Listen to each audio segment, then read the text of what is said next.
অনেক দিন বাদে আমার বিয়ের ভাত কাপড়ের শাড়ি পরে আমরা প্রত্যেকে মিলে একটা রিসেপশন পার্টিতে এসেছি। আর এই শাড়িটা আমার ভীষণ ফেভারিট একটা শাড়ি, এবার নিয়ে হয়তো 3 থেকে 4 বার আমি পরলাম। আর আজকে আমরা যেই রিসেপশন পার্টিতে এসেছি, আমার বরের বন্ধু বলতে পারো, দাদা বলতে পারো। আর এই রিসেপশন পার্টির কিছু ফটো আমি ফেসবুকে আপলোড করেছিলাম।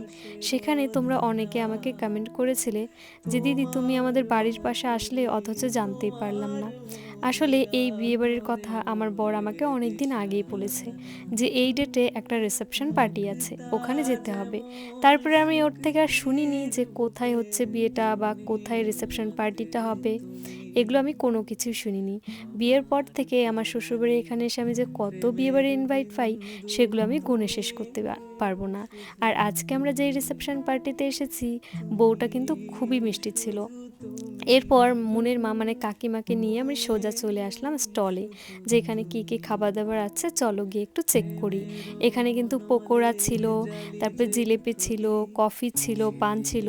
তবে আমি কফি খেতে একদমই ভালোবাসি না, চাও খাই না, যার কারণে আমরা কিন্তু এখান থেকে পকোড়া নিচ্ছিলাম। আর পকোড়াটা এত ভালো খেতে ছিল যে এক প্লেট শেষ করার পর আমি কিন্তু আবারও আরেক প্লেট নিয়েছিলাম।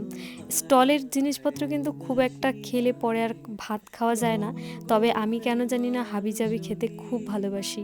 যাই হোক, এরপর ডিজের আওয়াজ শুনে আমি ওকে বলছিলাম যে চলো তো একটু ডিজেতে ডান্স করে আসি। আর আমার শ্বশুরবাড়ির এখানে না কোনো বিয়েবাড়ি টিয়েবাড়ি হলে সেইভাবে ডিজে টিজে কিন্তু আনে না। তবে আমাদের গ্রামের ওই দিকটা কিন্তু বিয়েবাড়ি মানেই ডিজে ছাড়া তো হবেই না। যাই হোক, এদিকে আমি বাচ্চাগুলোর সাথে একটু ডান্স করছিলাম। এরপর মুন আর আমি দুজনে মিলে কয়েকটা রিল ভিডিও বানাচ্ছিলাম, ফটো তুলে নিচ্ছিলাম, আমার বরের সাথে ছবি তুলে নিচ্ছিলাম। আর আজকের রিসেপশন পার্টিতে এসে আমার ফাইনাল লুকটা তোমাদের কেমন লাগছে তোমরা কিন্তু আমাকে অবশ্যই জানিও। আমার ভাত কাপড়ের লুকটা আমি একটু অন্যরকম করেছিলাম, যার জন্য ব্লাউজটা একটু আলাদাভাবে বানিয়েছি। এরপর আমরা কিন্তু সবাই মিলে চলে আসি খাওয়ার জন্য, যেহেতু অনেকটা রাতও হয়ে যাচ্ছে। আর বিয়েবাড়ি থেকে আমাদের বাড়ি অনেকটাই দূরে। আমি কোনো বিয়েবাড়িতে গেলে ডাল ভাত ছাড়া কোনো কিছুই খেতে পারি না। তবে এই বিয়েবাড়িতে আমার কিন্তু ফেভারিট খাবার ছিল এঁচড় চিংড়ি। খাওয়া দাওয়া কমপ্লিট করে এখান থেকে পান খেয়ে আমরা কিন্তু সোজা চলে আসি বাড়ির দিকে। আর চারিদিকটা দেখতেই পাচ্ছ, ফাঁকা রাস্তার অন্ধকার। আজকের এই ব্লগটা তোমাদের কেমন লাগলো জানিও।